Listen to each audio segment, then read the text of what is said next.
wanna feel so lost for you. I don't wanna feel so lost from you. I don't wanna feel so lost for you. I don't wanna feel so lost from you.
It's okay. Everybody can see our face before ahead of time. Oh, sure. Why not? Can I move over just a...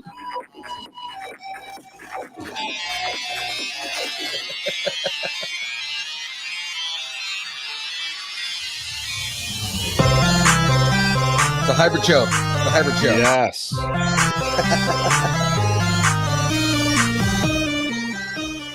I'm not playing the long game.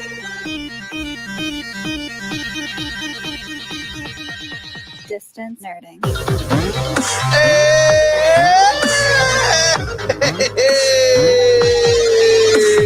We are playing peekaboo with you.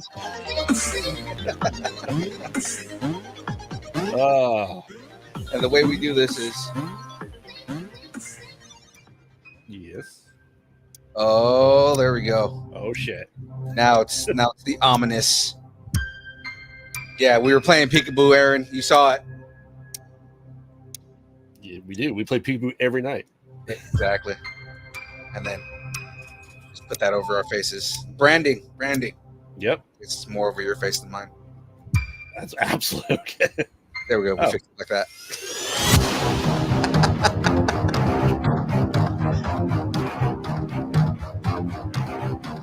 Gasp, a 6 p.m. show.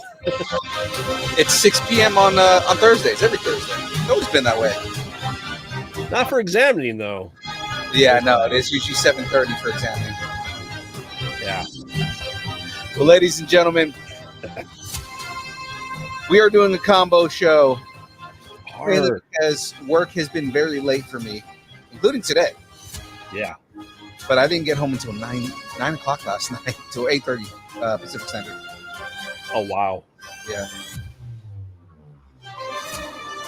So we are going to cover episode 9 of X-Men 97 today during the show. Cover all the Easter eggs, all the fun stuff. And boy, do we have a lot to talk about. Yeah, because we are also prepping for next week, the finale, and it's going to be a big one. It's going to be a big show. You know, absolutely, almost as big as the Beard MP. Yeah, I know, right? Instead of the EMP. Yeah. Oh, his beard just happens to be on the top of his head. Because Bastion shaved him. It's true. Sensually. It was very sensual. So ladies and gentlemen, let's cover some of these Easter eggs because let's jump into this. What were your thoughts for the episode, man? Like for initial for this episode, because dude, it was it was a banger. Let's just go with that. Yeah, I mean, we'll get into it, but I mean, it really went to the path that we were all thinking, right? We did get some of my predictions there. All our predictions were pretty spot on. And if what continues to happens, we are going to get an onslaught, if you will. 100%. And you guys saw, like, as soon as I watched the episode last night, I was in the group chat, just like, oh my God, she called it. Frey called it. Yes. Frey, one of Frey's big things was we're going to see onslaught. There's going to be something that is the catalyst for onslaught, and literally what happens in the comics, right? The thing that happens in the comics that literally creates onslaught happens at the end of this episode. So we're going to get into that. And it was insane. And my prediction of blue and gold team. Yes. So you did call blue and gold team, and we did get blue and gold team on this. So far it's just been great, man. Like, it was just, yeah. Oh God, I'm trying to jump ahead of myself right now, man. So rather than doing that, let's go into this, because obviously we're both excited about this. Yeah. So, splitting up into teams, X-Men 97 episode 9 has twice the action as the mutant heroes fight on multiple fronts, mirroring the classic Fatal Attraction storyline from the original comics by Marvel. There are plenty of epic and brutal nods throughout the second chapter of the season finale to lead up to the season finale. To that end, let's talk about these Easter eggs. So the first thing, in the opening, we get Storm's black costume. Yes. But only from the mountaintop that she does for lightning show. She still has her OG costume everywhere else. Right. So it's only that scene where they introduce Storm, but then everywhere else she's got the OG white. Yes. And we'll see a whole bunch more of OG costumes throughout the episode too. Yes. Absolutely. And I'm jumping right over here. I just realized I didn't jump into W just because we usually don't talk W on Examining 97, but I just know, guys, I am drinking some W right now. He is. I saw him mix it. I've got the water, but I'm actually doing the hydro. I'm going to do just pure strawberry pineapple right now. Well, what's interesting too is we joke a lot on the show and in our chats as well. The inside joke of her second mutation is being able to summon her costume whenever she feels like it, which it seems like she does in the opening. Yes, we even see a flashback of her when she gets this costume. She's literally flying and then creates a new costume out of the thin air. You see even her hair grows back, her new headband is there and grows as well. So that's an impressive power. She has the power of the weather and power of fashion. Yeah, third mutation for the win. Exactly. But other intros that we haven't seen on the opening cards with another Easter egg here, is Xavier's back. He's back in the intro.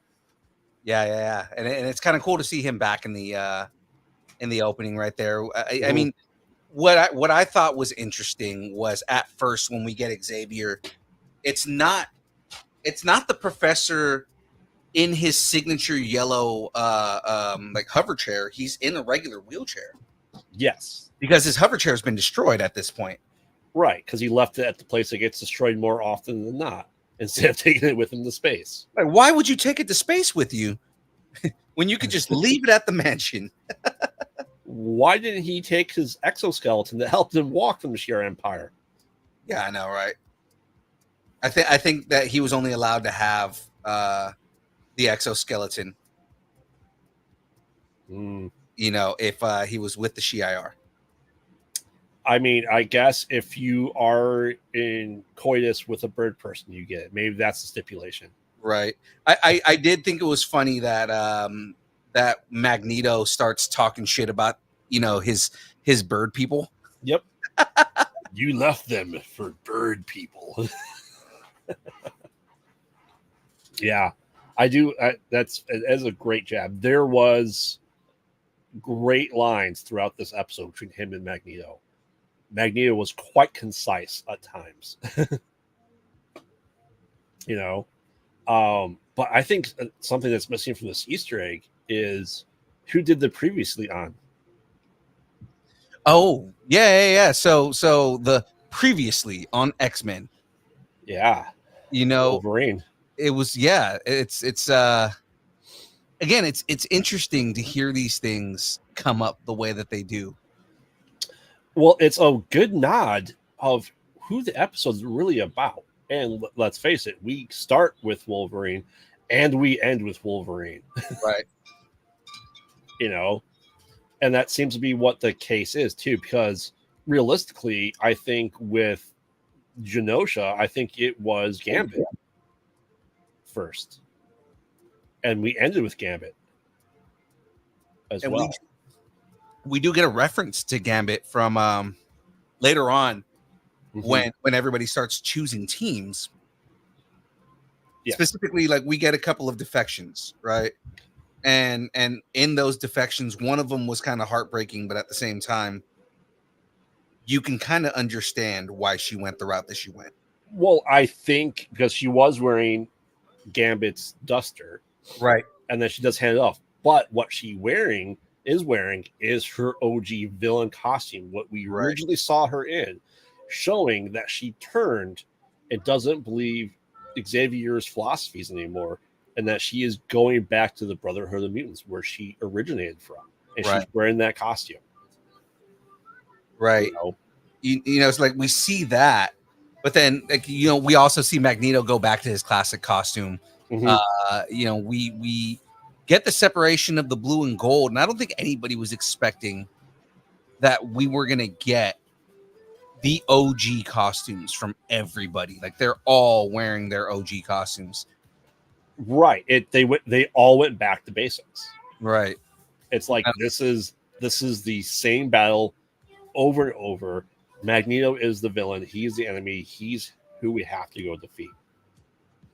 Right. And that's just a way to call back to really everything, everyone's start. With new costumes, stuff like that too. We do get to see Sunspot in his OG New Mutants costume, which we never seen him suit up in.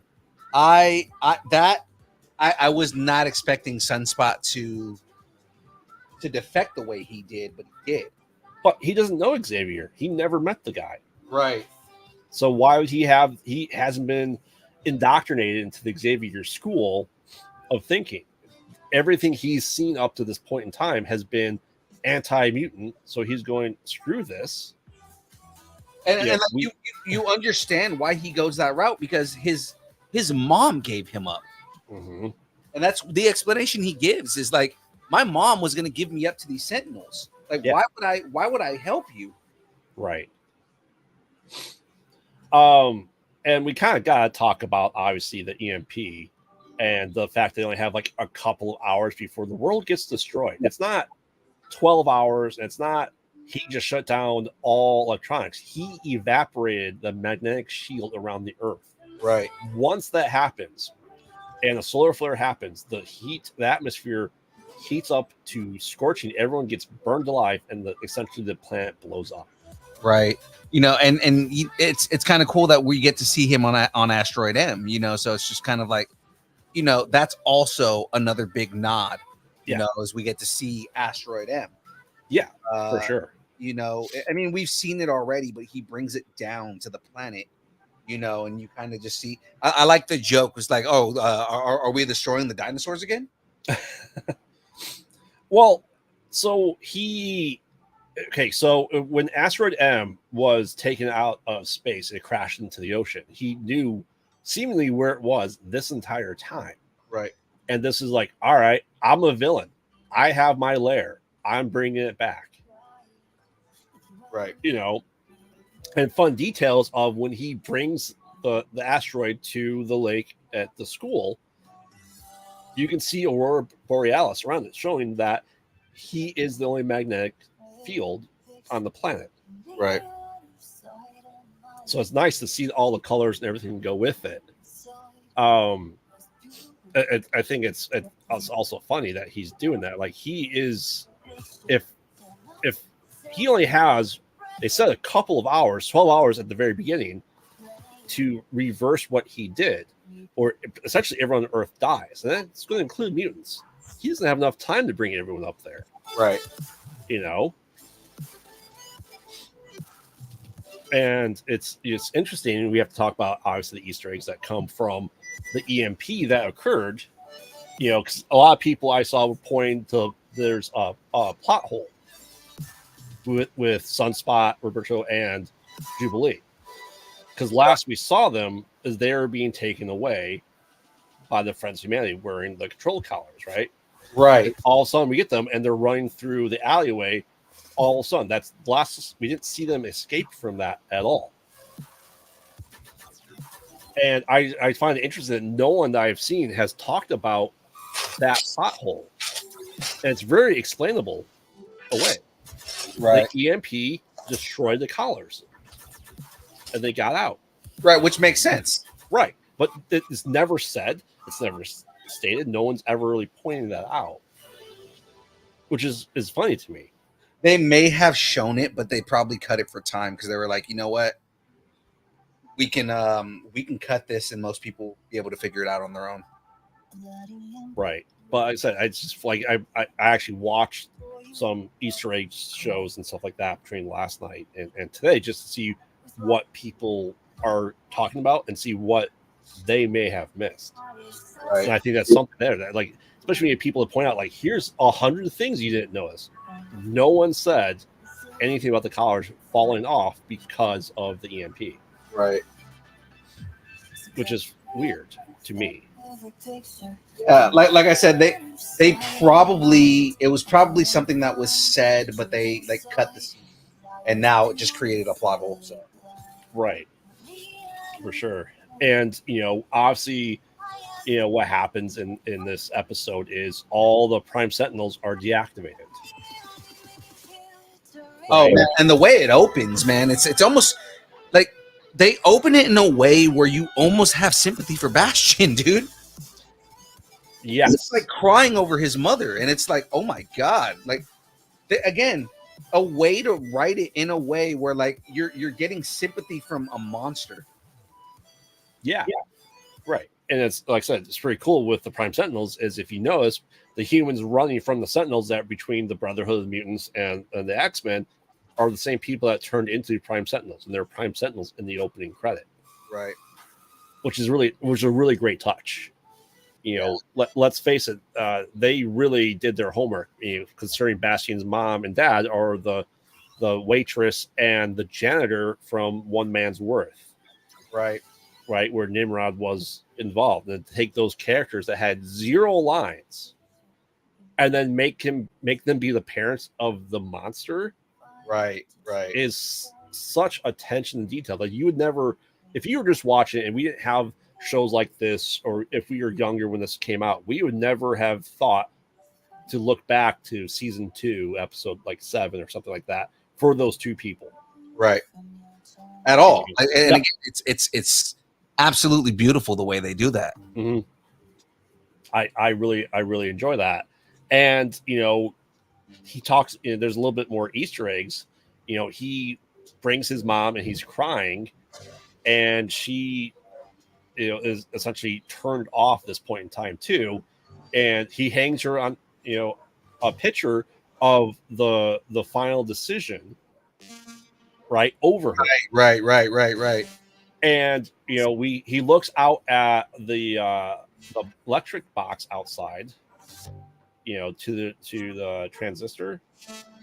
And it says it's all quiet now because we saw stuff in the past of him saying, hearing voices ahead. He's able to hear the electrical power lines outside his school, and it's driving him insane. Right, because Forge talks about him being a technokinetic.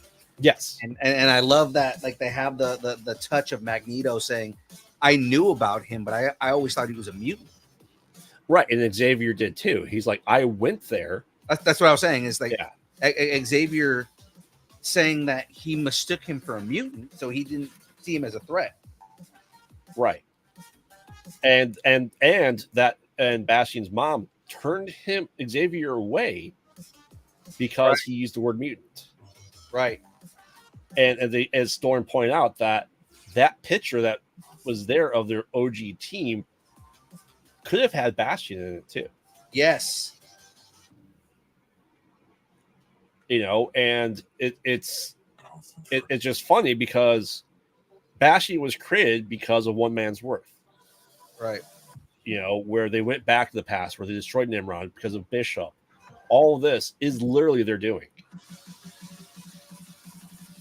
You know, It's crazy stuff, man. And again, just like you said, it's the attention to detail, right? It's just the way that they write things is like, okay, well, let's go back into previous seasons and find things that we can use as kind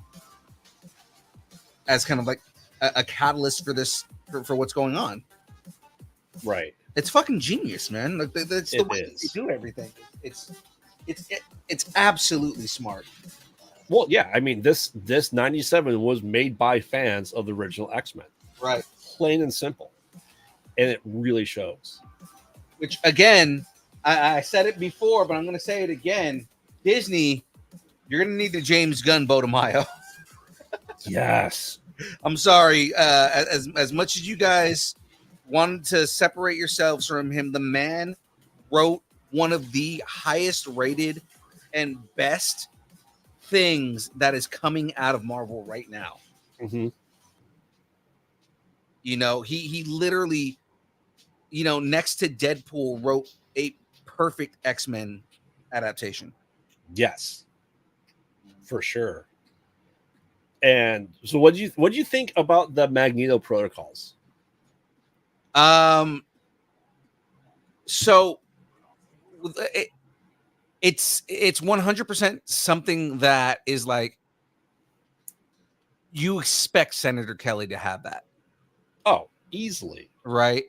And it's kind of like because that was a plot point in Fatal Attraction, wasn't it? Yes. Yeah. So I mean, like, you know, it's kind of like we're getting that in there along with like the different protocols that we have. I mean, there are so many different ways that they've done like kind of like these political things from the comics that, you know, they haven't been able to do them correctly, and this is like, you know, they did the direct version of it rather than an adaptation of it, right? Because like, you know, the Superhuman Registration Act, right? You know, they ended up making it the Sokovia Accords, right? But it's like, you know, it's kind of cool to see them, especially because like Senator Kelly now is President Kelly, right? And it's like it's kind of the events that happen in the comics, and it makes a lot of sense. Did you get vibes of the Magneto protocol, the same thing that Batman uses? Oh, from Doomsday? Uh-huh. Yes. Like, do you the question is, do you think Xavier has protocols for every one of his X-Men? Oh, okay. If you know Xavier, he 100% has protocols for every X-Men. Oh, easily. Yeah, 100%. Because again, if you follow the comics and you know the real Xavier and like the real reason that, you know, like he basically suppressed the way that he felt about a lot of things, and that created Onslaught. Yes. You know, the catalyst moment, which we're going to get to, is what, you know, basically made Charles lose control. And that's what creates Onslaught. Oh, easily. And you know, you think about like, oh, people like, oh, Xavier wouldn't do that. Well, the first time we meet Xavier, he dies, right? Yeah. Shortly into the run, and then he comes back and it's like, oh, that was an imposter. Yeah, screw you guys. I can mess with you however I feel like. Like people don't realize, and I understand why you wouldn't immediately think this way, right? But like, as much of a, you know, facilitator for heroes as Xavier is, Xavier is also a villain if you really follow the comics. Well, he suppressed Jean's memories to make her less powerful. Right. He suppressed Logan's memories to make him more controllable. You know, he essentially suppressed all his animalistic tendencies. Right. As much as he possibly could. Which we'll see how that turns out after the incident. You know. Yeah. Yeah. Well, I mean, we know this already. We know what's going to happen just because we've read the comics, right? But we know this is 100% how we're going to get Feral Wolverine. Right, which is essentially his second mutation. Right. Feral Wolverine is fucking Bone Claw Wolverine is fucking scary. He just fucking and he loses his nose. Yeah. He is he turns into a Wolverine essentially. He's basically the monster that everybody was afraid that he would turn into. Right. Yeah. And I just think it's going to be interesting to see it go that way. Like we never expected it to, because he's always had to hold back because of it being the 90s on Fox. But now, like, he's going to mess some stuff up. We're 100% going to see how strong Wolverine actually is. Yes. Easily. Yeah. Easily. Because even in the cartoon, in the original run, few broken ribs, and he was like, he had braces and slings on. This is the Wolverine that essentially comes back from like a drop of blood. Yeah. This is him untethered and not fighting the adamantium. This is the healing factor that creates Deadpool, basically. Right.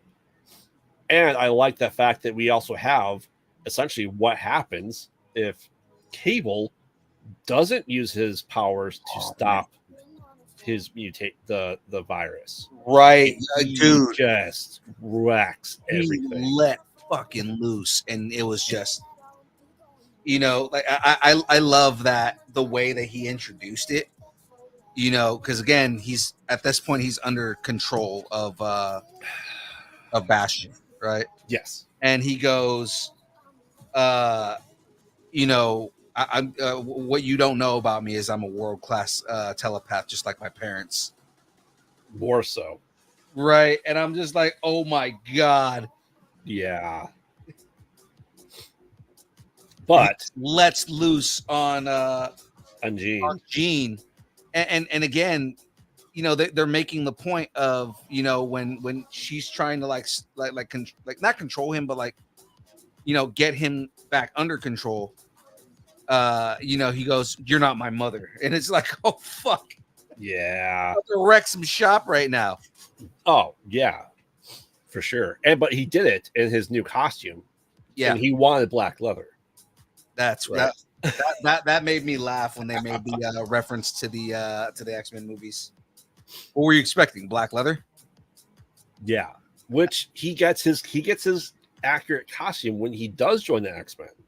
Because what he does wear in the show is his OG Rob Liefeld costume that he is wearing, because it has like 1,000 pouches. Right. Because Rob likes big, muscular men with pouches. There's a joke there. There is. But speaking of big, muscular men, and not easy being green. Oh God, yes, dude. The Hulk, and that was 100% based on Lou Ferrigno's Hulk. Like when you look at his face, 100% the Lou Ferrigno Hulk, yes. which is the one that they based the cartoon on. So that is the cartoon version from the 90s Hulk cartoon. Yes. So I know we discussed Morph's power set before. And considering this is something he originated in, you go, well, how can he have the powers of the Hulk? The Hulk is Morph's power subset is always classified. He doesn't have the powers of the mutants. Right. He has the physical traits. And if he's able to take on the Hulk, he has the physical trait of the Hulk. Hulk's not a mutant. You call him a mutate. Right. So does that mean that he has the Hulk strength? Yeah. Now, I don't think he has the ability to grow as he gets angrier. Right. But I mean, something that Hulk's big and can leap, so he has that, and then he's also assisted with Jean Grey amplifying his punching power. So he has the force field around him too. It was just it was cool seeing Morph become the Hulk, because they've definitely opened this up so that it reflects the larger world that the X-Men live in. Oh, for sure. So we've had now every 90s Fox property in this show. Yeah. Except maybe one. Fantastic Four. Yes. I knew immediately. As soon as you said it, I was like, okay. Yeah. I know exactly who you're talking about, because Fantastic Four is the only property we haven't seen yet. You could easily argue when Bastion was talking to world leaders, you could easily see the Mandarin there. Yes. Why wouldn't he be in that conference call? Yeah, the Mandarin 100% would be in that conference call. Yes. So that's, like I said, that's interesting. We've had Hulk, we've had General Ross, so we already have the cartoon. We've had Spider-Man, obviously. We have Hulk. So it's confirming everything except Fantastic Four. Now, do I think in this Easter riddled bay they had with the fourth Blackbird and Wolverine's mutant cycle and Scott's Jeep that somehow was not convertible anymore? I know. I know a lot of people are asking, what's this circular flying thing that's in there? To me, that looks like a piece of the Fantastic Four ship that splits off into 3 pieces. Oh, interesting. That's what it looks like to me. I can't say for certain, but it'd be interesting if it was there. Yeah, no, that would be interesting if they went that route. Where's the great Joe Jameson? His Daily Bugle is there, so we know he's there. Right. The Daily Bugle has been featured in the show. Yes. More than once at this point. Oh, easily. And Eddie Brock and Peter Parker were named on Parker, right. So it's like we always said, Spider-Man, the animated series, was the thing that held everyone together, because that's where every person in the Marvel Universe was on. You had literally everyone. You had Blade, you had Ghost Rider, you had Daredevil, you had Fantastic Four, you had the X-Men. Everything was there. Yeah, and I mean, we're just going to be getting more. Oh, easily. It's very obvious that they are setting up so much more, and not just in X-Men. Like, we're probably going to get more cartoons. They just confirmed that they are developing X Factor right now. Sweet. We've seen every member of X Factor in the X-Men. Yeah. It's about time. Yeah. So I mean, it's going to be cool to see a full-on X Factor cartoon. Yeah. So, what do you think about Magneto's throne being the Sentinel? That makes sense. I mean, like, what else? What else would Magneto make a throne out of? It's got to be something made out of metal. He has complete ire for the Sentinels. So why wouldn't you make a throne out of Sentinels? Well, he just fucking wrecked all of them. Correct. Also, we did get confirmation that Leech is dead. Yeah. So sadly, we lost Leech in this. And it's just kind of like, as weird of a character as he is kind of an endearing Morlock. So I feel like we lost all the Morlocks. Yeah. Yes, Ed Asner will not be there for J. Jonah Jameson. I think he was fantastic, J. Jonah Jameson. Did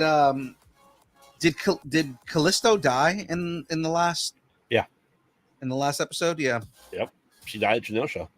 Yeah, that's kind of what I was wondering. I was like, did she die at Genosha? And Magneto pretty much had Morlocks around him when he died. Yeah. So, there's that.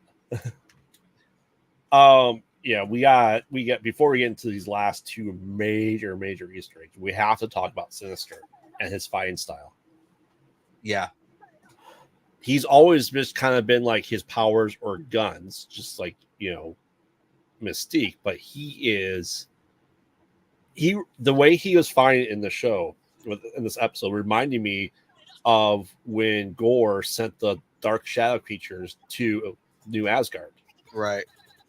Able to sink into the shadows, able to have the tendrils and everything goes with it.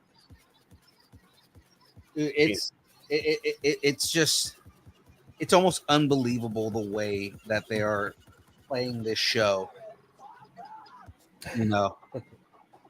Yeah. And just the perfection that they're doing, because again, they're 100% looking at like, how did they move in the comics? How did they, act in the comics? And we are getting exactly what we wanted out of this.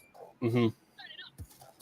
Like it's both honoring the original cartoon, but also honoring the comic books that came before it. Yes, it is heavily influenced by the 90s comics, and we are seeing it. I do appreciate, Magneto just going to Charles and, putting stuff around his face and shut up. Yes. But I love that the way he leads into it, and he's like, I've been wanting to say this to you for a long time, Charles. Shut up. Yeah. Yeah, because we, talking about OG costumes, Charles is in his military garb, right? That he always wears when he's going to the battle. He obviously was wearing it when he went to the Savage Land, when he and Magneto were fighting through all that stuff. Right. Like I said, and the blue and the gold team, it's astounding. We know Forge is probably going to be okay because we saw that he had, a booster pack in his leg. Right. And I like the fact they explained away why he's still able to use his legs. Yes. Because he put a dampener. Yeah, he put a dampener in his leg before. Right. Well, here's the question though. Like they knew people were going to ask that question. Right. But it's funny that we have that, but we don't have the collars being removed from Jubilee and Sunspot. Again, 100%. I feel like that was probably a scene that they had, and they probably deleted the scene for time, mm-hmm. and then just forgot to explain it. Now we are going to have to ask the question, right? Yeah. So they were using the power damper they used on Phoenix, and they're rebuilding it to use against Bastion, essentially to scramble his connection to the Sentinels and everything else like that. Which Storm gets so pissed off about. Oh yeah, Flash is like Beast, like, yeah, no, never mind. We're not doing that. Because he said, because Beast goes, it's the same thing, technology that they use to take her powers away, and she just fucking drops lightning on him. He goes, or not. Yeah. We have not had the answer to why does Forge have a picture of him with Bastion? Oh yeah, because he's with the doctor that we don't know how long was impersonated by Mystique on, that was using the cure for the mutants. Right. Now, obviously, Bastion or Forge would have to know Bastion because he's in the picture, and maybe he knew what he could do, and that's why he built in the safety protocol to his leg. I wonder if it's something that, like, again, because Forge technically comes from the future, anyways. So I wonder if it's something that when he came back to the past, it's like, okay, so I already know, Bastion's here. It's a little weird that, knowing what's gonna come, he didn't warn anybody. Right. He's made mistakes. He's admitted to that when he was with Storm. Absolutely admitted to. I wonder if it's kind of how it's been with Nathan, where it's like I've come back so many times, and every time that I do, I try to change anything, nothing changes, or everything gets worse, or anything like that. I wonder if Forge is like, every time I try to tell them that they need to stop things, mm-hmm. Oh yeah. Eric just noticed I'm wearing the Nerdorilla shirt. Yeah. But like, what if it's like Forge is like every time that I've gone in the past and told you guys that that Bastion's gonna come and wreck shop, that everyone dies, and this time I came back and decided not to tell anybody. Yeah. I can definitely see that. Um, for sure. We're skipping a little bit back, but they go to Muir Island because, well, my Hermit Attacker and Banshee are dead. Yeah. This big bagpipes playing over it as well. When they go there. But I kind of go back to Forge here too. Forge knows a perfectly good adamantium skeleton that's not being used in the future. It's true. If only there's a reason he might need it. Oh, wait. The holy shit moment. Like, I know about this adamantium skeleton. But look, we have to talk about the incident, right? Mm-hmm. After Wolverine stabs Magneto, and for the very first time in the animated series, instead of using metal to stop Wolverine, Magneto uses Wolverine to stop Wolverine. Oh man, it's liquefies. Like literally, it is pouring out of every pore in his body. Yes. It was just fuck, man. Wolverine got fucking wrecked. Yeah. Oh yeah. I said it's because the adamantium removed from his body. That's when we figure out that bone claws are part of his mutation. They just thought they were added there just for a fact to give it to him, right, as part of the Weapon X program. Right. No, they literally put adamantium over every single piece of bone. Right. And he happened to have the claws, but that's also, they reference it in the movies, they reference it in the comics. Mm-hmm. Whenever anybody asks him about his claws, and they go, "Does that hurt?" when they come out, and his answer 9 times out of 10 is every time. Right. Yeah. But like they like this, you put in this, was it you or Ford that put into the chat too, the screenshot from the comic? That was me. Like it's exactly that. It is like exactly that drawing from that panel. Yeah, no, that was me. I put that in Yeah. the chat because it's exactly that. It's exactly that moment. Mm-hmm. But now we have to talk about what this really means for Xavier and Magneto. This event. Right. So again, this is the catalyst moment. Basically, when Magneto rips the adamantium from Wolverine's body, it triggers like a trauma response out of Charles. Right. And he psychically creates Onslaught. Yes. And Onslaught is, at least in the 90s, he was one of the biggest big bads that they did. Again, if you follow along and you follow everything that's gone on in these comics, you know that they've moved on at this point and created Red Onslaught, who was a combination of Red Skull and Onslaught, which just the thought of that is even scarier. A Nazi Onslaught? Yeah. Yeah. Yeah. So we saw Magneto let loose and get into anger. We're going to see what Xavier can actually do. He's always kind of held back. But see, Onslaught is also it's kind of that comic book proof that or what we find out within that is that Xavier isn't the good guy everybody thinks he is. Correct. He forces himself, and it has to be that way. Mm-hmm. When he lets loose and shows his true colors, it's not good. Right. I don't think they're going to introduce Onslaught and get rid of Onslaught in the last episode. No, I think they're setting him up for next season. Yeah. I think he's going to be the big bad for next season. Yes.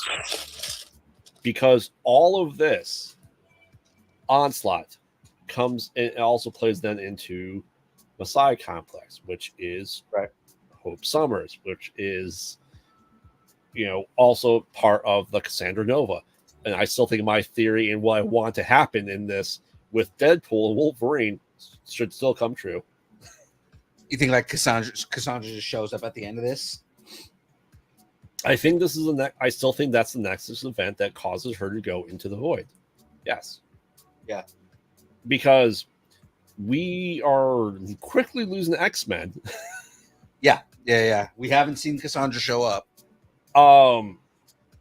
And there's going to have to be some wibbly-wobbly, timey-wimey stuff. There has to be.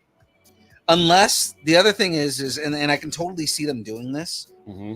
Unless they use Cassandra as a unless they use Cassandra for Deadpool's going to come out and then they're going to use Cassandra next season and explain how she got in the void. Do you think they'll use the creation of Onslaught to say this is when she came to power because Charles's hold was gone technically? I can see them doing that. Yeah. This could be a way for them to explain it, and that could also be why Ryan was just like, well, if you guys are doing this in the X-Men cartoon, can I use Cassandra and then you guys can go back and explain later? And I'm sure Feige was just like, yeah, sounds like a good idea. Let's do it. Oh, absolutely. And if not, Feige and Ryan, why didn't you call me? Exactly. Ryan, you have our number. Exactly. And I do like, and we'll shout to our friend of ours that we know, because he posed this theory on another channel. The guy's name is Tommy Bechtel.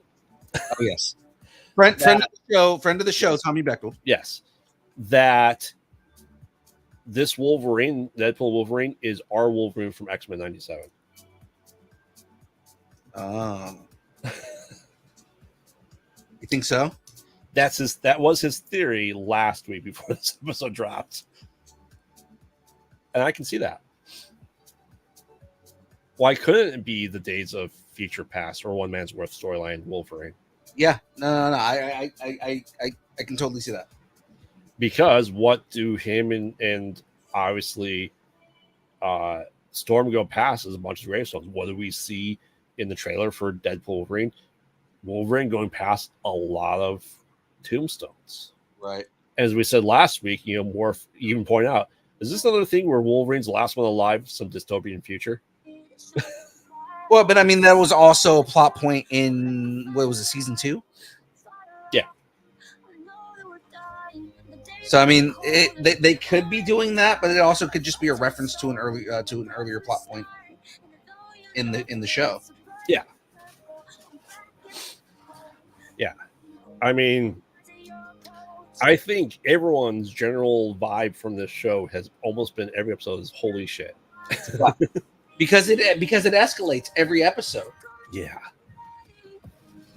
Yeah, it's just masterful writing, man.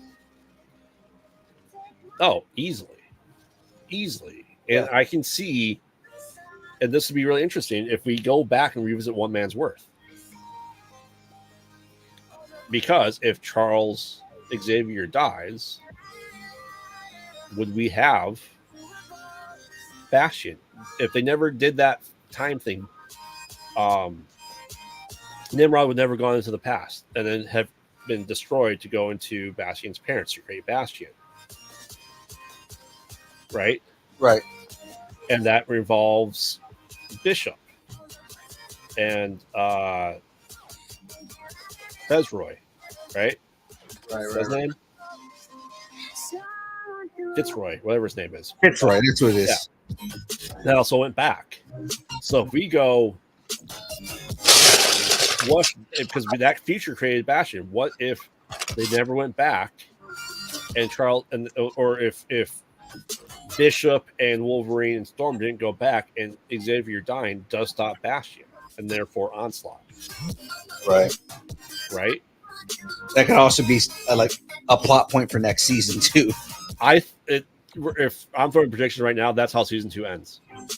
It's going back to Once More, just because of the love and attention to detail that we have seen in this show, and back to the 90s X-Men.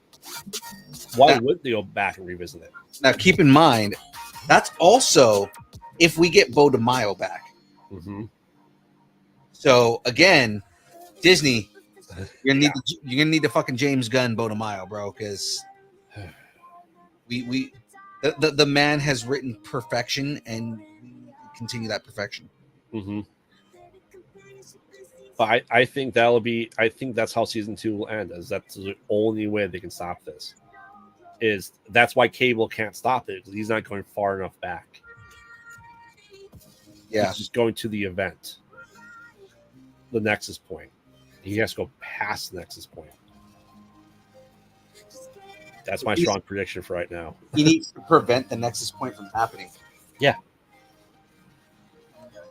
How in the what if, how would you stop Stephen Strange from and Christine from dying and creating the Supreme Strange?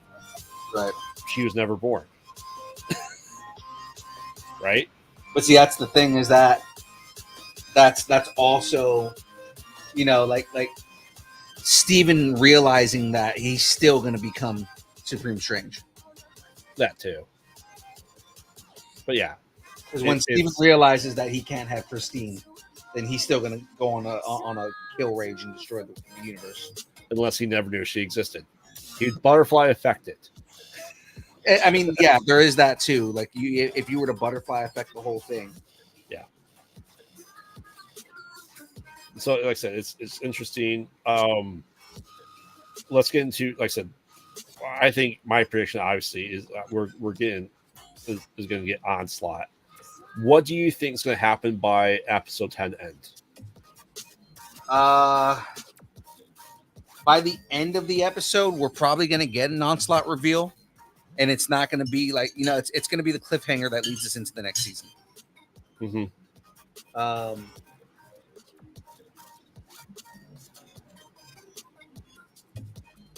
I don't know if they kill Bastion. Honestly. Do you think they will put him on ice? They can. I don't know. It's hard to call, because it's like, do they go the route of the comics, or do they change something completely? Well, I think they go around the comics. What I love about Bo DeMaio is he understands that the comic storylines are good the way they are. Mm-hmm. Because the majority of what he's done, if you've read the comics, you know where the story's going. Right. Yeah, absolutely. But I think it'd be very interesting if the last 3 episodes of season 2 is them realizing they need Bastion to stop Onslaught. Yeah. That is a tried and true storyline that does exist, right? Especially for sequels, second, third movies. Eventually you go, hey, you know what? I need the bad guy from the first one to fight this next big bad. Right. You know what I mean? I think that's very, very common. And I mean, it is something, again, it is a normal storyline in the comics. Yeah.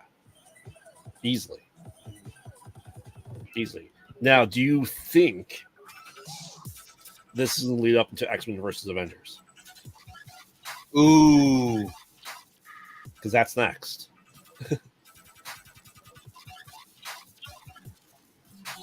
XVA was a good book, dude. Yeah. Honestly. especially now that they're like introducing all the Avengers. Mm-hmm. And the other thing is that the interactions that they've had with most of the Avengers that they've interacted with have not exactly been great interactions. Like their interaction with Captain America was not a good interaction. Well, no. And you'd also go, where are the Avengers?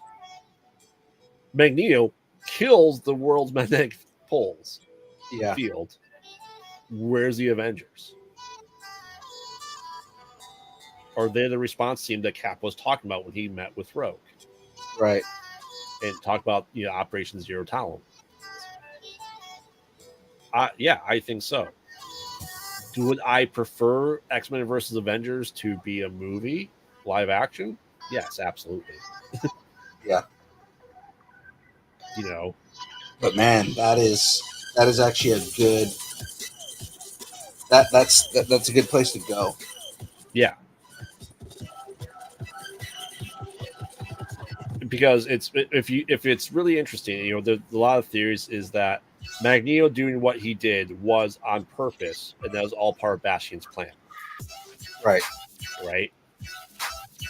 But if you look at his idea of the future, we go into the future where we see Hope Summers helping rebuild the bridge, and we see Polaris reversing what Magneto did. Well, there's no way that's only 12 hours in the future because he already did what he did, right? Right. You assume that Polaris was fixing the poles at that point in time from that footage of the perfect world. Right. And we know Polaris already exists in this world. Yes. She was dating Bobby Drake, right? Yep. Yeah. We know she's around already. Oh, easily. So like that's an easy like I love that there's so much that they don't have to go in and re-explain anything because it's like, we've already done this. We already know these characters are around, so all we have to do is just reintroduce that character. Oh, yeah, for sure. So what do you think the state of the X-Men teams will be by the end of the episode? Oh, they're still gonna be split. You think we're gonna get the hard ass crazy Cyclops that's gonna take the team elsewhere?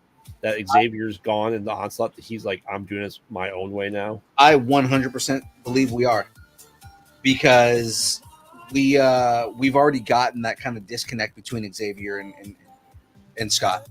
Yes. You already see Scott kind of like resenting Xavier for not being there. Right. So I feel like we're already on that route. Mm-hmm. So yeah, I 100% believe that it's gonna just further split. You know what I mean? Oh, for sure. I think with the creation of Onslaught, that Storm will pick up the mantle of the team, and she's going to continue down Xavier's path, and Cyclops is going to follow down his path that he does. Right. That he will kind of kill people. He will not follow the best, save everyone mentality. And Scott becomes that fucking sociopath that I keep telling everybody he is. Yeah. That even the X-Men Boy Scouts can only take so much. Yeah. The Boy Scout of the X-Men can only do so much. Yeah. But I mean, like that's where you make for an interesting character. It's like in wrestling, right? Like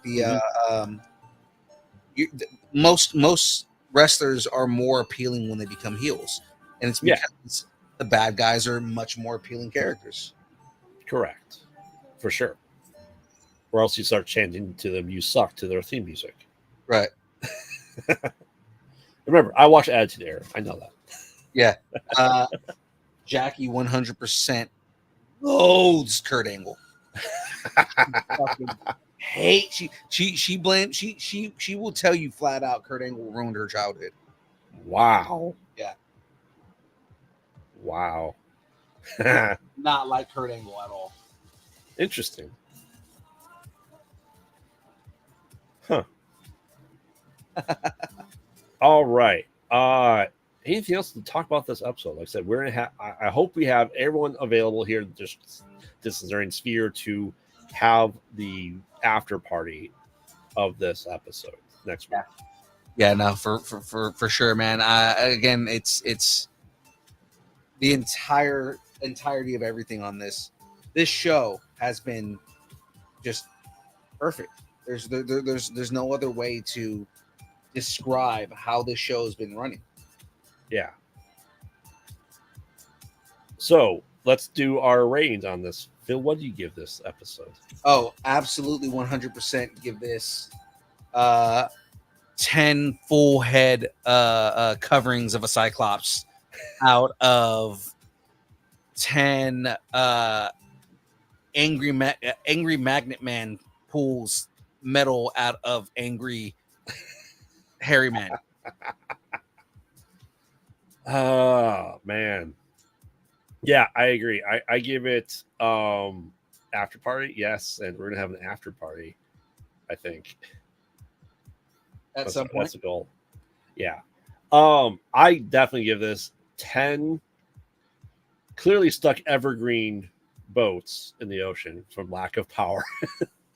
it's the evergreen stuck in the canal again, all over again, but in the ocean. Out of 10, damn, Jean Grey fills out that outfit great. Oh man.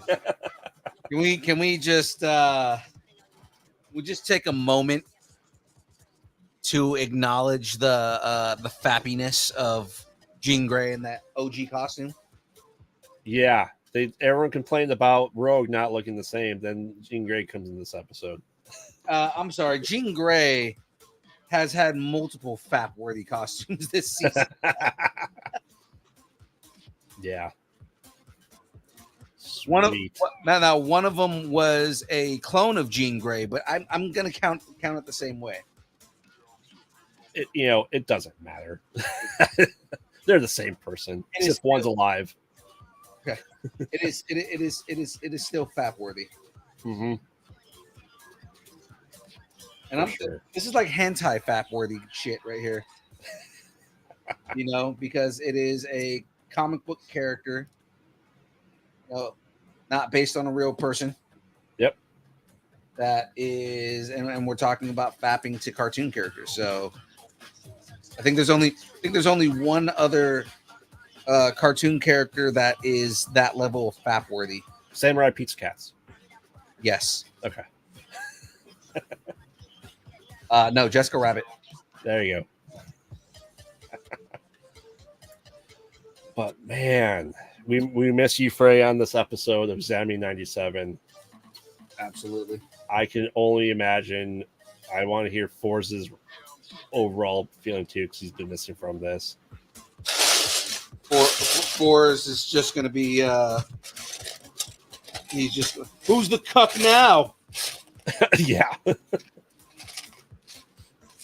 Like, no, Scott's still a cuck. I'm just. Yeah. He's just a badass cuck. The first time that the word badass and cuck can be used in the same sentence. For sure. All right. React for sure. For sure. Yes. That's like she was a whore. For sure. All right. Well, I said that was a great episode. I cannot wait to see what they do, because it's not going to be all peaches and cream by the end of the season. There's no way. Way too much to come back from. All right. Sandra loved Samurai Pizza Cats. That is a OG reference. Not going to confirm or deny whether we are old men, but we are fucking old men. Yes. For sure.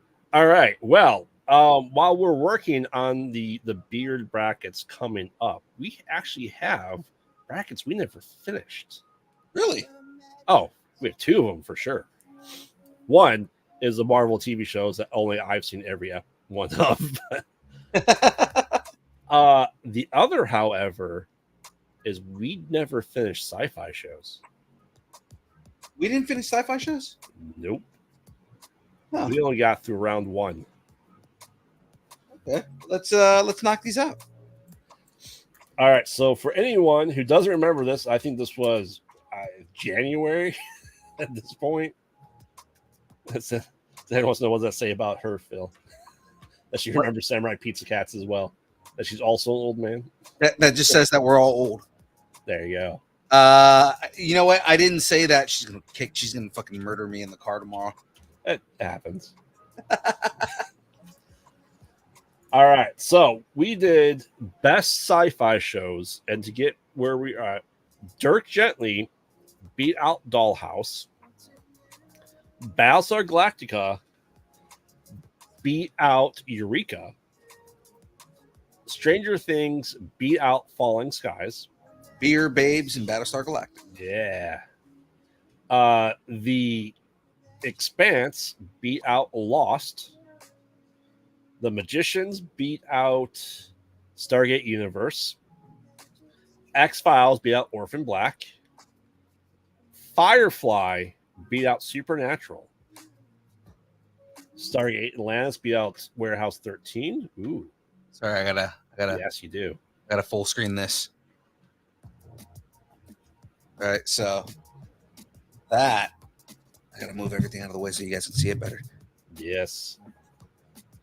So this whole thing right here clips together, and the idea is when it's inside the TV, you know, it creates a whole scene right there. So you know, once I get everything back up together, I'll put it on the crank so you guys can see it. But yeah, we are getting there. I've got the scene ready here. Except for that panel right there. I don't know what you're talking about. No? Okay. Everything is 100% fine. We're fine. How are you? Everything's fine. Everything's fine. How are you? All right. Doctor Who beat out Stargate SG-1. Angel beat out Fringe. Twilight Zone beat out Westworld. Raised by Wolves beat out Defiance. Farscape beat out Sliders. The 4400 beat out Black Mirror. Buffy beat out Dark Matter. And Dead Zone beat out V. Yes, Taylor, Supernatural got knocked out round 1 because they don't consider it a sci-fi show. That was the general consensus of the chat at that point in time. So, chat, it's your fault. All right. So, first up, we have Dirk Gently up against Battlestar Galactica. Battlestar Galacticast. Oh, man. Is that what you're going with? No, I just said that. It's Dirk Gently against Battlestar Galactica? It is. Huh. Ooh. I might upset you here in a second. You're probably going to. Yeah. Because chat's upsetting me right now. Are they all saying Battlestar? Yes, they are. They are also in Battlestar Galactica. Yeah, I think I'm going to go Battlestar. I have a lot more, not just emotional attachment to Battlestar Galactica, but I feel like it just overall is a more iconic series. I mean, yeah. Look at that. Look at that. Look at that. Oh, sweet.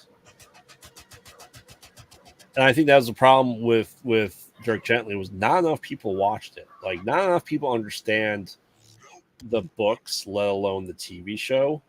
Yeah.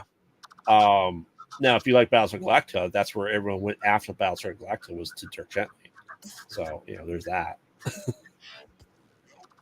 I say Dirk Gently just because it is just a more sci-fi science fiction part of it. Well, Battlestar Galactica is just a drama set in space. You know what I mean? Ooh. That's why the TV has a crank on it. That's awesome. Doesn't that have a flagpole at the end? No, the flagpole probably would have been. Is it that one or the? I think there's a bigger one.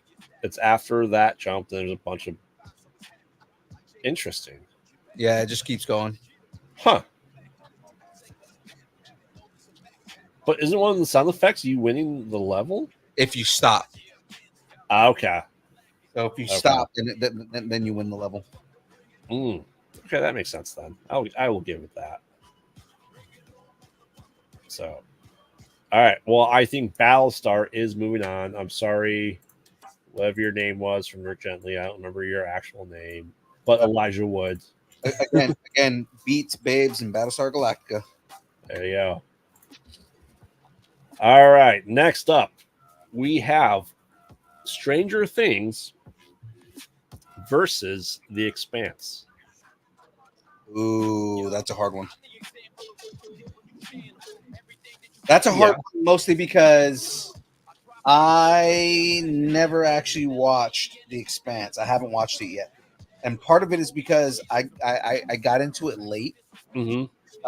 and it's a lot of show to try and catch up on. It is. So And that's so this is what's going to be weird is everyone's going to go Stranger Things when Stranger Things is the same premise as Dirk Gently and Expanse is the same premise as Battlestar Galactica. And we're saying that Battlestar Galactica was more sci-fi. So in that, by that logic, that everyone's already used, The Expanse should win.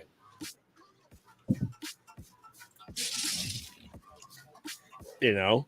right. I'm saying The Expanse because it is what if the world 300 years from now. Realistically, love the books. TV show's fantastic. It was popular enough for when it got canceled for it to be requested to be brought back more than once. Fun fact: Amazon created an entire studio just to bring back The Expanse. Yes. Fucking what's his name? Jeff Bezos. Yep. Used to watch The Expanse with his son. Mm-hmm. And when they canceled it, his son got really upset, and they both decided, he decided, okay, well, I'm gonna go and buy a movie studio just so I can continue The Expanse. Mm-hmm. That's how good and influential The Expanse is. Is that the richest man in the world bought a movie studio just so he could revive the series? Correct. So are you still voting Stranger Things then? I don't know. Stranger Things is such a good show, man. Like it's a combination of not only just the nostalgia of it, but just the writing of it is just so good. And it also made, like nerdy things were already starting to become cool, right? Mm-hmm. But it made D&D cool again. No, I take that back. It made D&D cool to normies. And you Right. already know I hate using the term normies, so that should mean a lot. If it wasn't set in the 80s, would it be as good? I think it would still be good if it wasn't set in the 80s. Mm. I think just it's enhanced because the whole thing is you don't have all of the social media stuff and everything that's going on now that would distract from that storyline happening. Right. Whereas like you do it in the 80s and it's like literally it's a bunch of kids who have nothing better to do than to play D&D during specifically season 2, but during the fucking Satanic Panic, which that was where they were trying to erase D&D altogether. Mm-hmm. So that way you're going with it? I don't know, because again, like you've heard me make arguments for both of them, Mm-hmm. for why both of them should be good. Again, I haven't watched The Expanse. I know if Aaron Watson's still in the chat, he's probably saying The Expanse 100%. He hasn't said anything yet, so I don't know if he is. They want and Tater are both saying Stranger Things. I know.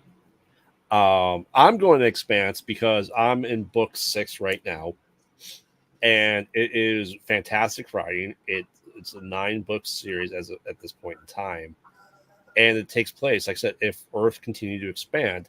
Think of Destiny, Right. and it's the Expanse. Well, because I know it's like you have all these factions on Mars and everything like that. Again, it's not one of those shows where I'm like, oh yeah, I'm holding off on watching it. It's kind of part of my my ADHD is like stopping me from just watching it. Yeah, But it's also one of those things like the minute I start watching it, I'm not going to stop. correct. You will not stop. Easily not stop. Like I'm probably going to like forsake every other show that I'm watching to watch The Expanse. Yeah, easily.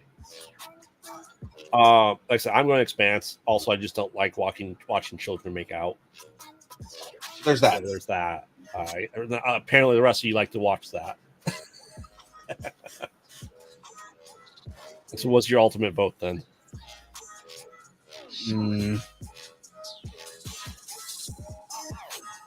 The thing you've seen versus the thing you haven't seen. I know. But the thing that I haven't seen is so good that it's making me not want to vote. That should say a lot about the thing that I haven't seen. Oh, easily.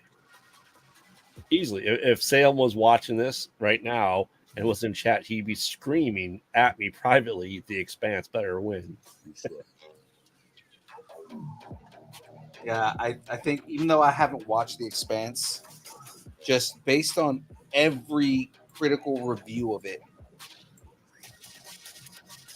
I think I'm going to go with The Expanse. Isn't that burn or hurt grave? What burn do you like watching children make out, Tater? Sorry. Like, oh, you want to hear the real burn? You like watching kids make out. Mm-hmm. Said, having been alive for some of these seasons in Indiana, not that I can remember any of that time period. That's right. You were alive for Stranger Things. Not all of it. No, but I mean, like you were alive in Indiana. Yeah. In Indiana. Yeah. You are the actual who would you be if you were a Stranger Things character? Who would I be? Yeah. Probably Dustin, unfortunately. You think you're Dustin? I'm not Mike. I'm not Will. Oh, you're not a little pansy? No. Yeah, I would probably be. So it's based on true events. It is. It's very.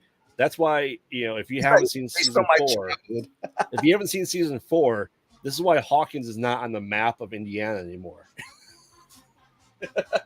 Because it burnt down from hell. Which is a thing that happens in the show, guys. Go watch it. Yeah. Oh, yeah. I mean, I think Stranger Things is just going to win overall. We need actually one more vote here. So, Sandra, if you can let us know what you like better, Stranger Things or The Expanse, that'll determine the winner because we're at a tie. Wow. I know. The town gets erased. It does. It's because they play D&D, say Wong. That's what happens. That's what happens. What happens when you play D&D, kids? You unalive an entire town. Mm-hmm. To the point where the burly gets like burned in half, and everyone's like, "Yeah, we could have saved them, but it happens." Exactly. That's probably exactly how it happened. There's it happens. Exactly. She hasn't seen either, so Stranger Things is what Sandra said. You haven't seen Stranger Things? Wow. All right. I mean, like, I'm already disappointed in myself for not watching The Expanse, but like, you haven't seen either. I'm disappointed. He is disappointed. I'm disappointed. I'm disappointed that you and your nerdy ass husband haven't like sat down to watch it. Because you guys are just as big a nerds as we are. As big, you think? I would say that they are just as big a nerds as we are. They are pretty fucking big nerds, dude. He views it. You know what Jeff does in his time off, like in his like leisure time? What's that? He makes cosplay from scratch. Okay, yeah, that's fair. Say Wong views it as a Ghostbusters, the TV show. You know what I view as Ghostbusters, the TV show? Ghostbusters, The TV the show. TV show. Which is like Say Wong finding any reason to make something into Ghostbusters. Mm-hmm. If we have a kid, that's perfectly fair, Sandra. It's perfectly fair. You do have a kid, and I have 3. I get it. He's a young child, and he wins a lot of cosplay contests. But even more reason for you guys all to watch it. Damn it! Exactly. All right. So, Stranger Things moves on. Next up, we have The Magicians, which I don't know if you've watched, Phil. I have not. I've Or heard read the books. I've heard really good things about The Magicians, though. It takes magic to a place where magic's supposed to be. Versus X-Files. I love The Magicians. They view magic as you have to be extremely smart to be a magician, because you have to account for every variable with the tides, with the position of the moon and stuff like that, that you have to do calculus and astronomy in your head to change the variables of how you're casting a spell. It's not just pick up a wand and go, I'm a wizard, and you do magic. You're a wizard, Harry. Right. That's all it takes, is like a stick to be a wizard. I mean, according to Daredevil, all you need is a stick to be a ninja. So It's true. no, a man named Stick. Oh, yeah. He likes to play with his stick I mean, you're not wrong. He does in the dark. He does like to play with the stick in the dark. Exactly. But X-Files is the blueprint of every Monster of the Week sci-fi show that's been out since X-Files. Correct. I'm sure it'll be decked quite a few times this weekend. That's possible. Like I said, I'm saying X-Files just because it is a sci-fi show through and through. I would say Magicians is closer to fantasy. It is a sci-fi banger. Yeah. Say Wong is saying X-Files. I am surprised, Say Wong. There's no Ghostbusters in it. It's just like, just call him out, dude. It's fine. What do you think, Phil? I mean, I think I'm gonna go X-Files just because it's the original. It is the show that created spawned all of these other shows that everybody absolutely adores to this day. Mm-hmm. Taylor, it's X-Files versus The Magicians. Yes, Say Wong. I remember X-Files was airing concurrently with The Simpsons for Syndicate. But X-Files was on Sundays. Yes, before it was their Sunday animated block. Yes, it was, you watch Simpsons, then you watch X-Files. I actually remember that. Yeah.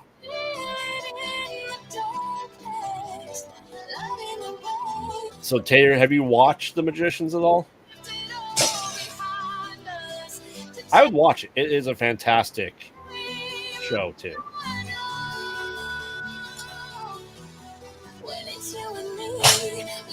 X-Files creeped the hell out of her as a kid. Yeah. Oh, for sure. There are episodes, because I mean, you had your scary episodes, but then there are also kind of just like, you know, you're just kind of weird episodes and whatnot. Like what was cool about X-Files is like that show had a range even within its own genre. Oh, yeah. like I said, it's fantastic. Did it have an episode that only aired once? Yes, because it's too disturbing. That's right. Called home, and you kept Mama on a wheeled cart under the bed because she had no arms and legs, and it was the prequel to Wrong Turn. Oh God. Versus, I think I told this last time. I distinctly remember my parents forbidding me from watching this as kids. It'd be too scary for me. I remember them coming home from church one day, and I was watching the episode called Queequeg, and it's about Loch Ness Monster in somewhere in like Maine or something like that. They came home and they started watching it. They're like, "This is a great show." They realized it's X-Files. Like, you've been watching this? Yeah, you're grounded. Oh, yeah. We said you couldn't. Like, okay, but we're gonna start watching it. I'm like, oh, okay. When your parents are the reason that you're a fucking horrorphile, but then don't realize it. Oh, they are absolutely the reason. Absolutely. There's no doubt in my mind You're about not supposed to be watching this shit, Matt. Mm-hmm. That's for like the 3 fans here that don't know what your real name is. That's great, man. I know what you're talking about. All right, so X-Files. I guarantee you at least 2 people are going to go, wait, I missed that. What's his name? I know what you're talking about. That's what I'm saying. Like, there's going to be at least 2 people here going to be like, holy shit, I missed the name drop. Oh, yeah. Yeah, it's just funny because on Conversations in the Void, just because of how I generally reach out to people, it's usually over Facebook, and they see my real name. Mm-hmm. So they call me my real name a lot on that show. Because that's funny to me. It's like the only show that people use my real name. All right, so X-Files does move on, rightfully so. Tater said he caught it. I don't believe you, Tater. I mean, if I want to be indignant, I can just like say your actual name. I'm not going to though, so fuck that. All right, next up we have Stargate Atlantis, the sequel to Stargate SG-1, where we get the world's first really introduction to Jason Momoa. Was on that show. Versus Firefly. Oh.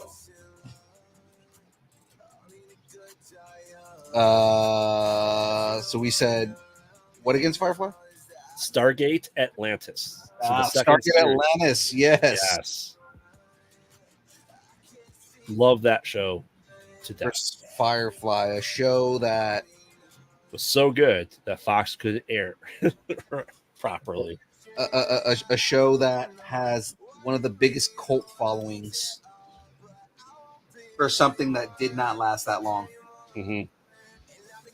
As Sandra put it, fire fucking fly.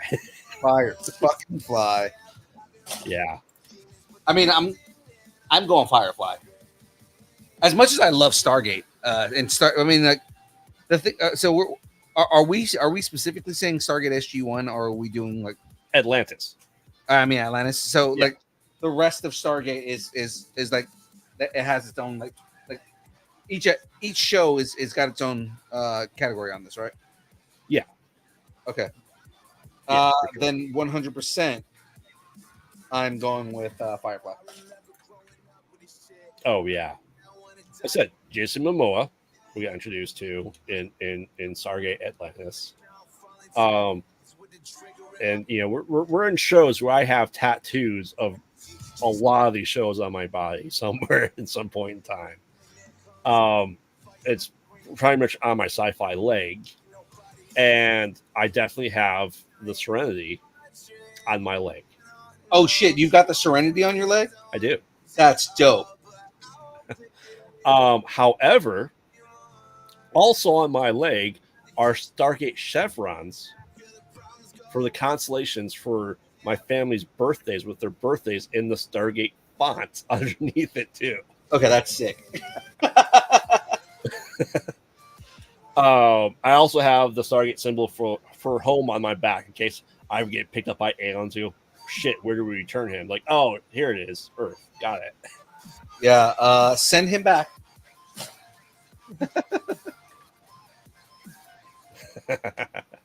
we don't want him. Send him back. Exactly. They're like, you can keep him. But wait, I didn't tell you about. Bruce Campbell is the best. I didn't tell you about Bruce. All right, so conversation. Exactly. So Firefly does move on. I didn't tell you about Bruce Campbell taking a shit when he was 3. Come on. He fought aliens once. It was an alien apocalypse with Xena's warrior princess's sidekick. I mean, come on. Oh God, I was just trying to think of like, what's the most ridiculous thing that I honestly don't believe you would ever say, but I mean, like, yeah, yeah, for sure. All right, Angel, another Joss Whedon show versus some wibbly wobbly timey wimey stuff of Doctor Who.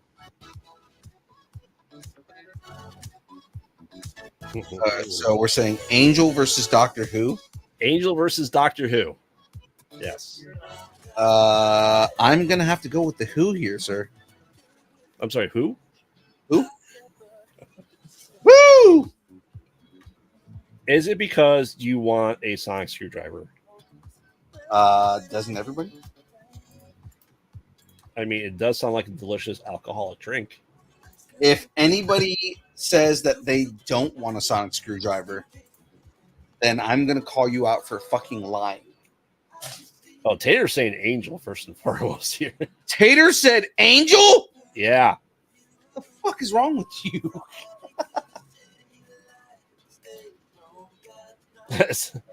Sandra saying Doctor. They want to say a show that had a fucked up ending versus a franchise that's still going. Ooh. 100% still going. I said there was only one season of Doctor Who for me. Who? Christopher Eccleston. Watched the very first 2005 Doctor Who revival. Chris Eccleston was in it. Loved it. And then David Tennant came on. I go, I'm done. and at least 3 Doctor Who fans in the chat just fucking immediately profess their hatred for you. That's absolutely okay, because I was watching it with the now wife, then girlfriend, and she loves David Tennant, and he came on, and she goes, he portrays the Doctor very differently than Eccleston did, and she did not like it either. Because there are so many people who worship fucking David Tennant that that are probably cursing you right now under their breath. Actually, probably at the screen. That's fine. I have very unpopular opinions sometimes. By the way, if you guys haven't noticed it yet, I at the moment right now am separating all my pieces because I haven't had a chance to this week. So there's I'm probably gonna this build is probably gonna run until next week. Okay. And then we move into the next build, which I'm so fucking juiced for. You have no idea. Yeah. You said you want to get nuts? Let's get nuts. Yes. Where's that vote for Angel? Say Wong? Yeah. Because Frey would say, oh, what would Frey say? She loves Angel. She loves Doctor Who. Interesting. Just a preview, ladies and gentlemen. Uh-oh. Of what we're doing next week. Oh, man, Detective Comics. Exactly. You can sort of see something tangentially related to 1989 Batman. Yeah. All right. Next up, we have The Twilight Zone versus Raised by Wolves.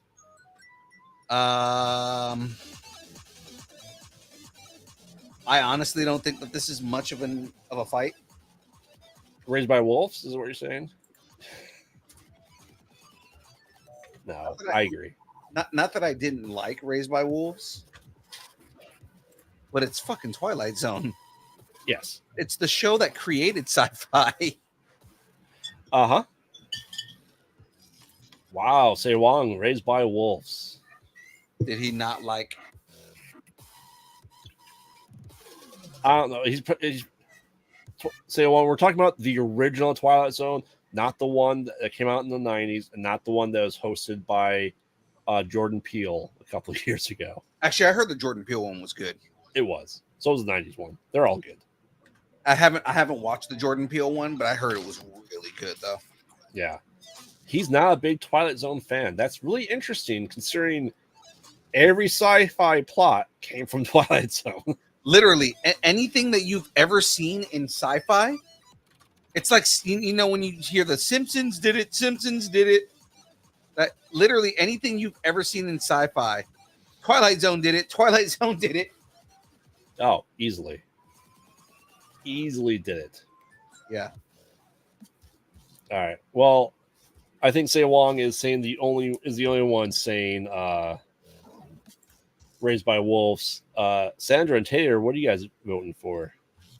Twilight Zone versus Raised by Wolves.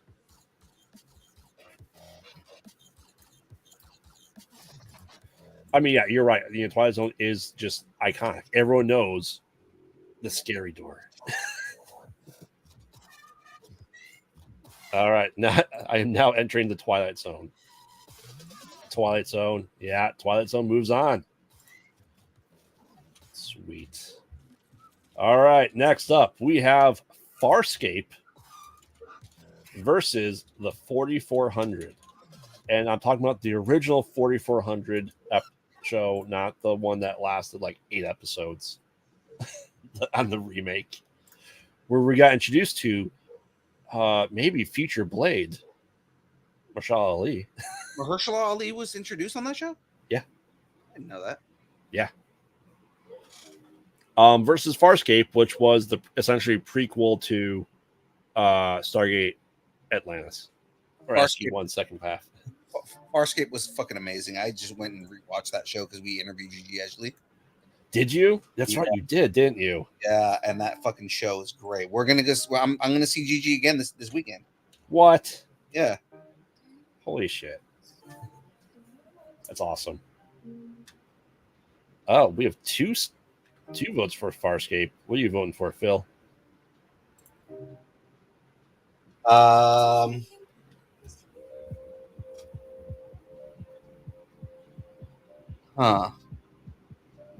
We're doing Farscape against the 4400, which never actually ended because it was canceled. Yeah. I love the 4400. That's the Rapture show, right? No. Over 60 years, 4,400 people were vanished on Earth, and all at once they appeared with superpowers. Oh! Yeah. Okay. That changes things. Yeah, that the Rapture one's the leftovers.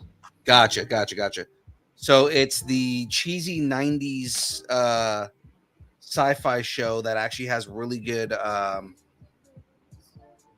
themes and stories. Early 2000s, but yeah, close enough. I mean, Yeah. it was still pretty like cheesy 90s. Like again, I just went and rewatched it, and I will say that the special effects do not fucking hold up. No. Whatsoever. No. So you have cheesy sci-fi from the early 2000s versus Muppets. Right. And I mean, those Muppets were fucking badass. They were fucking great. Yes. And the opera singer from, Fifth Element. The blue lady. Was she in it? No, but let's face it. Come on. The blue lady from Farscape looked like the opera singer from Fifth Element. She kind of did without the tentacles in her head. Yeah. The What was she? She was a priestess. Yes,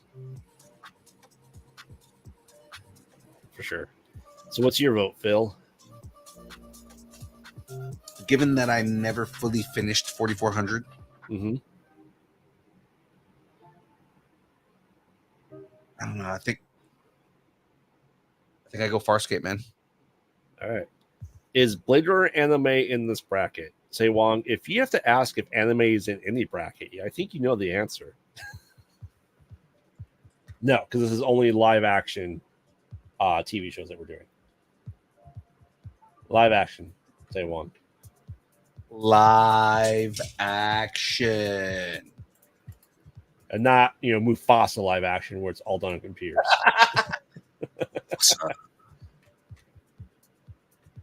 All right. Well, Mufasa. Ooh. I have, in case you can't tell, I have beef with them calling that live action because there's nothing live there. It's as animated as Pixar is. Just better. All right, so Farscape moves on. If we don't answer this one correctly, Frey will come on the channel and kill us all on screen. Because we have Buffy versus Dead Zone. Buffy versus Dead Zone. Mm-hmm.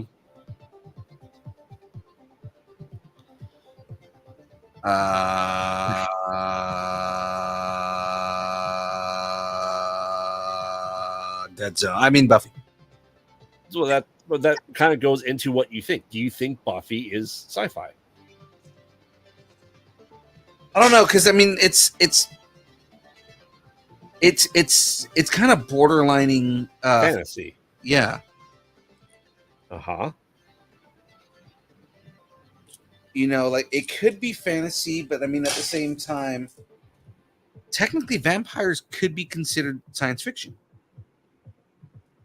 I consider them horror. There's that too. I consider Buffy to be more fantasy horror. Honestly. If we said Supernatural was fantasy horror, Buffy is fantasy horror. Because that's why we got rid of Supernatural, because it wasn't sci-fi.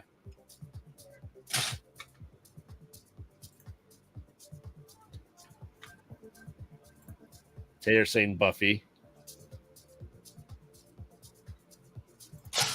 Yes. Someone saying Buffy's more fantasy too, even though there were sci-fi elements in season 4 and down, which is true for sure.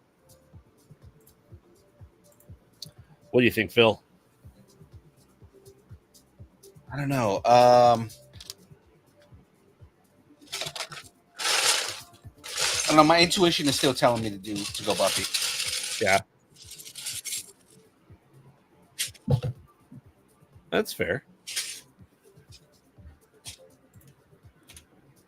Absolutely fair. All Say, Wong, what do you think? What are you voting for, Buffy or Dead Zone? Ooh, DeLong saying Buffy. All right. So we're separated and bagged up. I've got the last 2 bags, which I'm probably just going to separate this bag for next week because we're not going to, with the amount of time that we have left, I'm not going to be able to actually build. So, Right. Yeah, we just got a couple minutes here. Yeah. All right. Yeah, Buffy's definitely moving on. So Frey is not going to kill us right now. Buffy, the Slayer of Vampires. Yeah, because if this bracket continues down this path, my prediction is it's going to be Buffy versus Doctor Who. Wow. That is an upset. Yeah.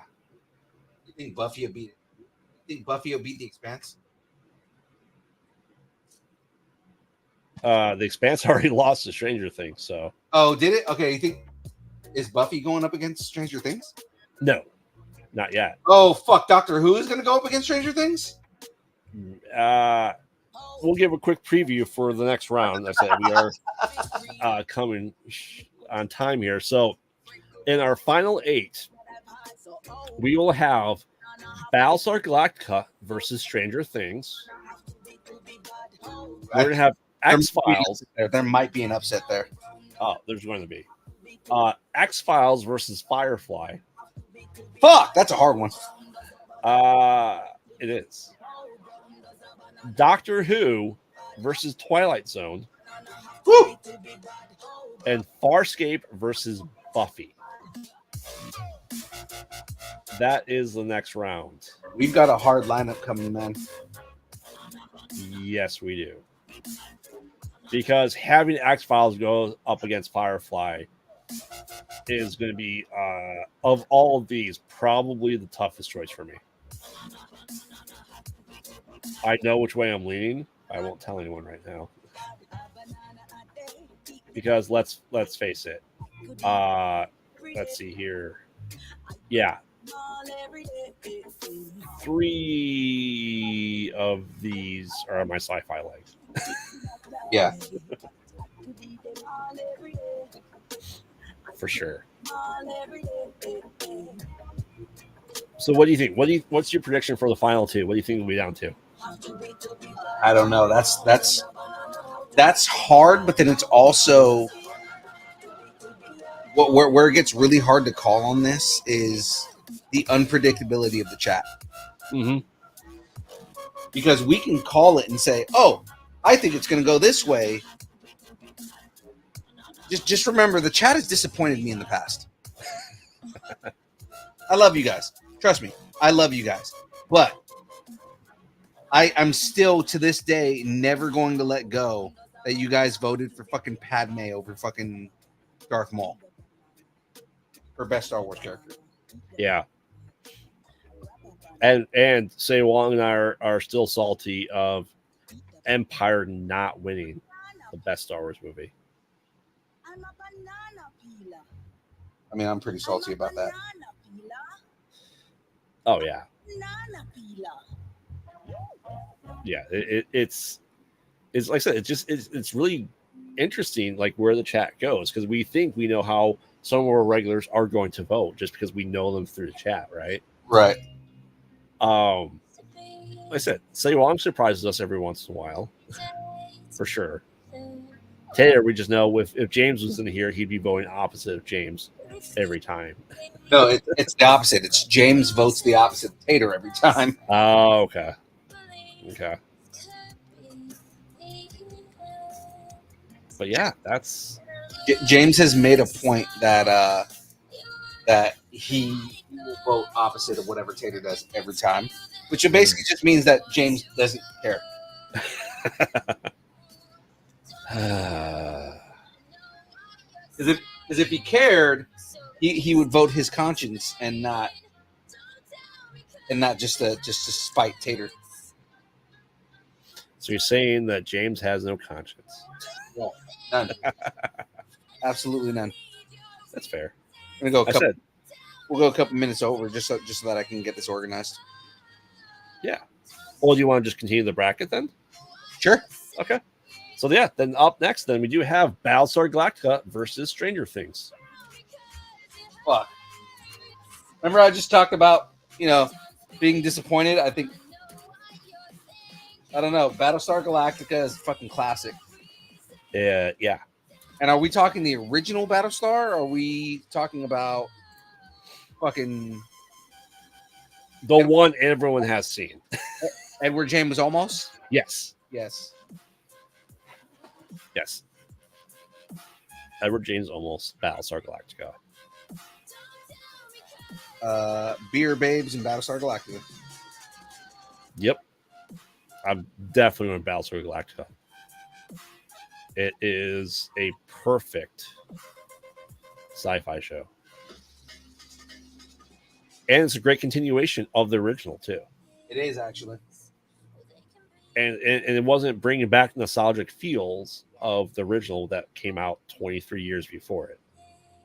What I did love is that the original creator fucking completely blessed that show. Oh, yeah. And we got the most badass Cylons, man. Come on. Oh, easily. And the hottest. Yeah. Oh yeah. Yeah. Let's be honest there. So for me, a lot of people that were regulars on X Files moved to Battlestar Galactica when X Files was done. You know what I mean? Yeah. Yeah, we definitely have like the better story. It's more sci-fi related. We have replicants and stuff like that. What Stranger Things is more nerdy than sci-fi, I would say. And they just happen to nerd out about sci-fi. I can see that, but I mean, like, there is a lot of sci-fi element to it. Because with Stranger Things, like, literally the upside down. I mean, I guess sci-fi horror. Yes. Because between the upside down and kind of like the element of like basically a whole bunch of what's going on in that town is like fucking science experiments gone wrong. That's true. It's like, they're like government experiments to try and stop the fucking Reds. Damn commies. Fucking communists. All right. Well, we do have 3 votes for Battlestar Galactica so far. Holy shit, that is... Chat, you are not going to disappoint me today. But Se Wong hasn't voted yet, and we know Ghostbusters. The fact that he's a massive Ghostbusters fan. Yes. He is. But I mean, listen, I am too. I really am. You know, I do appreciate Se Wong in Discord server saying, hey, Graveyard, buy this piece for the Proton Pack that you also have. And I go, it's $120. No. But do I go out and buy other things for it? Was like first 1 minute of the new stuff coming out? Yeah, absolutely. Se Wong saying Stranger Things. Yep, we kind of called that already. Mm-hmm. The Long Family, Tater, you voted Battlestar. The Long Family, Sandra, what are you guys voting for? Battlestar Galactica or Stranger Things? Remember, beers, babes, and Battlestar Galactica. That catchphrase is always gonna be stuck in my head for the rest of my life. Oh yeah. Well, we know that Sandra didn't watch Stranger Things. Did you watch Battlestar Galactica, Sandra? That's really the question. Back when you were a kid, I think she might have been too busy watching Power Rangers. I know that about her. That's fair. In 2003? Yeah. Underestimate the level of the level of Power Ranger fan that she is. No, neither did Jeff. And no, you haven't watched Battlestar Galactica either. Wow. Huh. I'm just throwing it out there. Fucking Cylons are badass. Think the Borg, but cooler. Yes. Highly advanced toasters. My favorite, some of my favorite videos are like people with those Cylon toasters. Yes.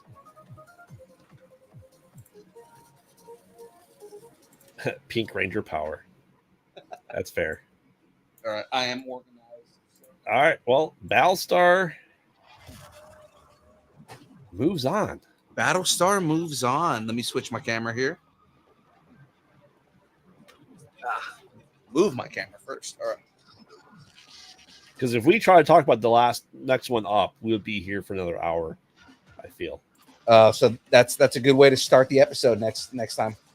It is.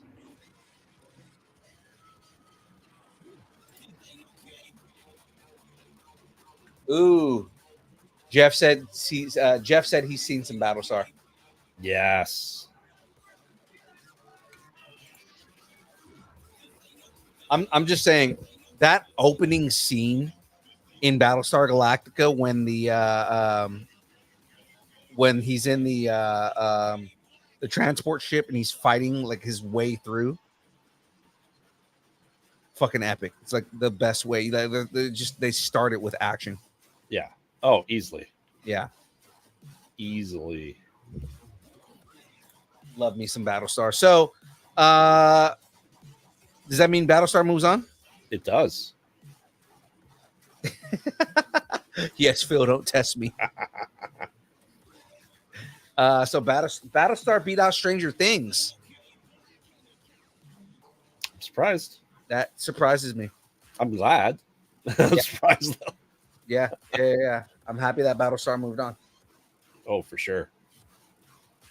Well, ladies and gentlemen, what's the preview for next week? What do we still have left up? X-Files versus Firefly. That's going to be another hard one. That's going to be an entire fucking hour of conversation.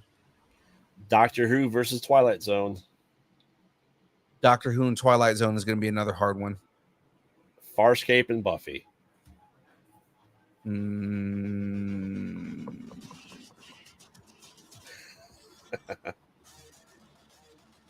Sandra said Firefly, done. Ooh. That's a tough one. Yeah. It really is. I could go either way on that. That last one is going to be hard for other reasons. Not for me. Yeah. Like, okay, Farscape versus Buffy. I'm gonna be interested, especially we need to plaster this. I'll send you the picture to put up there too to get more people in the chat as well. I'd love to see. I am excited to see how Doctor Who goes against the Twilight Zone. Yeah. Let me check Instagram.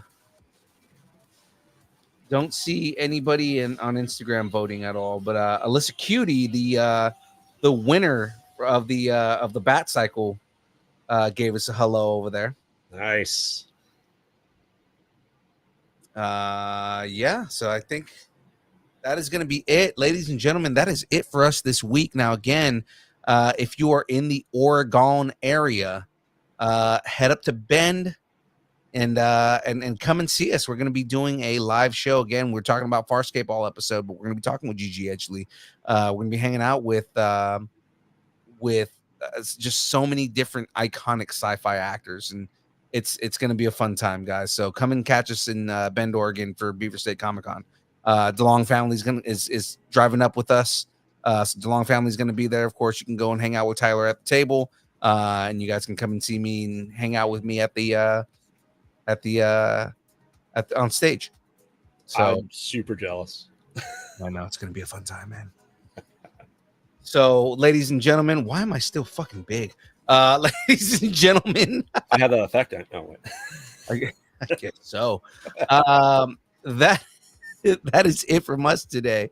We again, aside from Beaver State Comic Con, we will see you guys next week. So, as always, before we jump into the dance party, remember, keep nerding together, guys. We will see you later.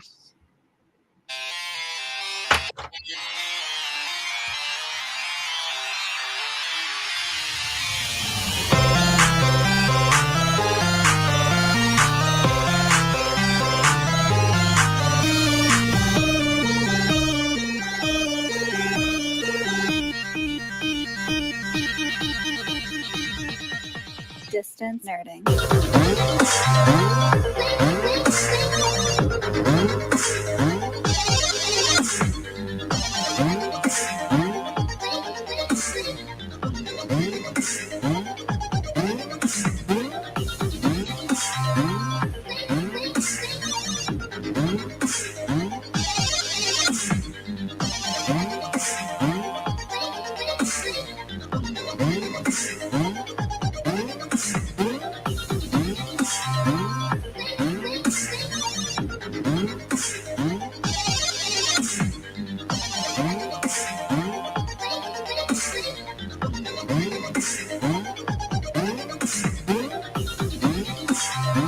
Make him kiss.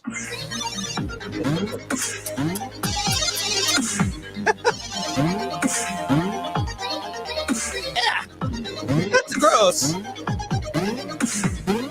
You smell like garlic and just bad things.